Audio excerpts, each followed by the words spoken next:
All right, tribe, today we're learning the kettlebell swing.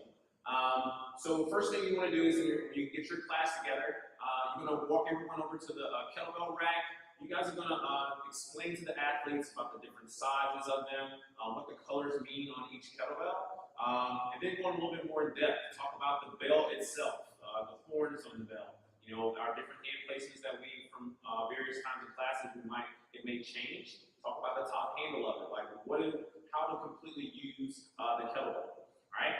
So what I'm going to do here next is once we figure out what size weight we're going to start our athletes out with, we're going to out on the floor, and we're going to talk about respecting the weight. All right. With these kettlebells, I think this is super important that we need to focus on is respecting the weight. So we're going to start with a kettlebell deadlift. All right. So make sure that the athlete, as they reach down, we have a flat, organized back. Their eyes are locked down on the ground, gazing slightly out in front of them.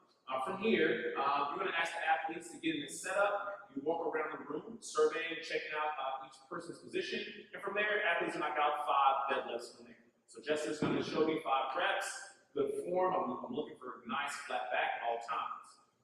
Once you've seen any adjustments that you may need to make or highlight some areas of just not faulty movements in this, which would be a poor position, rounded back. She's tucked, pelvis underneath. This is just a poor position. Too low. We just really want to make sure that we're setting up for success. All right. Now we're going to transition into a Russian swing. Okay, so I'm going to have Jessica show you guys 2 Russian swings. Awesome. All right. So how do we get in position to even start a Russian swing? Which is the first piece is a hike. All right. So the kettlebell should be always slightly out in front. Your eyes and arms are extended. So when she sits back in her heels, her back is still flat. She's respecting the weight, and she's going to pull her arms into her body underneath, and then return to her starting position. So again, guys, really being intentional on driving those arms in deep into the body, and then returning to that start position. You're going to check out the setup for all the athletes, making sure that everyone's in a proper position. You have to do about 5 reps there. Okay.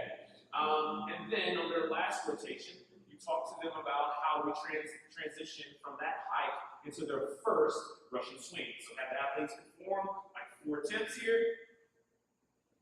And Jessica's showing you 4 attempts and have them relax. We'll talk about now the driving of her hips, how important that is. Arms, let's not be worried about our arms, but what's the key is that she's utilizing her body to really fire this bell out in front and receiving it back into the crease of her hip.